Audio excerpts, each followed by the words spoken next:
What if the same person who says they had no control over a project also claimed control over nearly everything behind the scenes?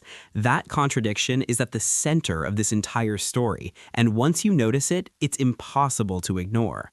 For months, the public narrative felt straightforward. Blake Lively was portrayed as an actor caught in a messy production, following directions, trusting the system, and ultimately becoming the victim of a situation she never asked to lead. That framing was simple, emotional, and easy to understand. But according to documents that later surfaced, a very different version of events was being told quietly, one that suggested she wasn't just participating in the process, but directing it, managing it, and shaping it from top to bottom. And once that letter became public, everything began to unravel, because it's hard to be powerless and in charge at the same time. The letter at the center of the controversy wasn't written for fans or social media. It was submitted to the Producers Guild of America, the organization responsible for determining who receives official producer credit on a film. That credit isn't ceremonial. It carries weight, influence, and long-term consequences in Hollywood.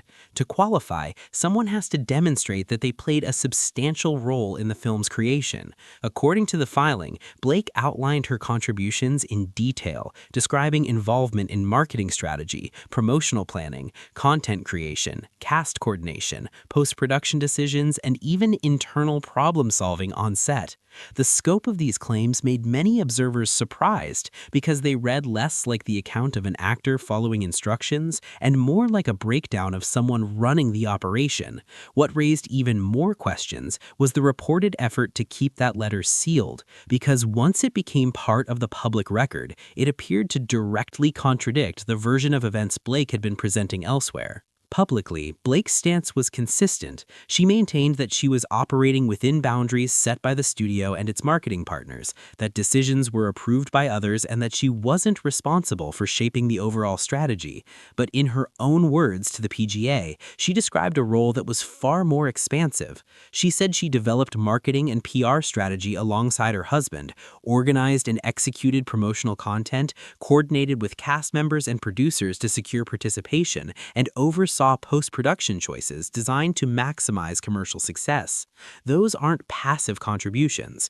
Critics argue they represent leadership, authority, and decision-making power, which is why the contradiction matters. If you're only following instructions, responsibility shifts upward. But if you're claiming authorship over the process, accountability comes with it. Both versions can't be true at the same time. According to the letter, Blake's involvement wasn't occasional or advisory. She described overseeing test screenings, reviewing audience feedback, reading extensive reports, and integrating those responses into multiple rounds of edits. She stated that she personally shaped the cut that would ultimately be released, framing it as the result of her leadership. Beyond editing, she detailed coordinating press logistics, contacting representatives, negotiating schedules, convincing cast and partners to prioritize promotional appearances, and even reaching out to sponsors to offset marketing costs. She referenced involvement in set safety protocols, internal coordination, and problem-solving that critics say resembles HR-style management. For many observers, the breadth of these claims made it difficult to reconcile her public portrayal as someone with limited influence. And that naturally led to another question. If Blake was doing all of this, where did Ryan Reynolds fit into the picture? Ryan Reynolds has often been described as an uninvolved third party, a supportive spouse offering emotional backing rather than professional interference. However, filings and reported messages suggest his role may have been more active. According to documents, Ryan communicated directly with studio executives, praised certain leadership decisions, criticized others, and advocated strongly for Blake's version of the film. These communications weren't casual. They were strategic in tone and closely tied to the direction of the project. At one point, he reportedly thanked an executive for protecting his wife and preserving the film's success, offering admiration and future support in return. Critics argue that kind of involvement blurs the line between personal advocacy and professional influence, especially if someone is claiming to have no official role in the production. The reported outreach didn't stop with studio leadership. Messages allegedly extended to fellow actors, industry friends, and influential figures, often using harsh language to describe Justin Baldoni, the director at the center of the dispute. According to filings, accusations and character attacks circulated privately, creating a pattern that critics say felt coordinated rather than spontaneous. Timing, repetition, and consistent framing raised concerns that the narrative was being shaped deliberately. Instead of a creative disagreement, the story increasingly became about misconduct and protection, reframing the conflict in moral terms. It's important to note that these claims are disputed and that allegations are not findings, but the sheer volume of reported communication made it harder for observers to dismiss them entirely. Inside the studio, reactions were reportedly mixed. According to disclosed communications, some Sony executives believed the backlash surrounding Blake wasn't the result of an external smear campaign, but a reaction to her own decisions. They pointed to social media behavior, promotional choices, and brand tie-ins that clashed with the film's subject matter. Some allegedly felt advice had been ignored, while others suggested the fallout could have been avoided altogether. What stood out to critics was that these weren't comments from outsiders or online trolls, but from people directly involved in the project. That internal skepticism complicated the narrative and weakened the idea that blame rested solely elsewhere.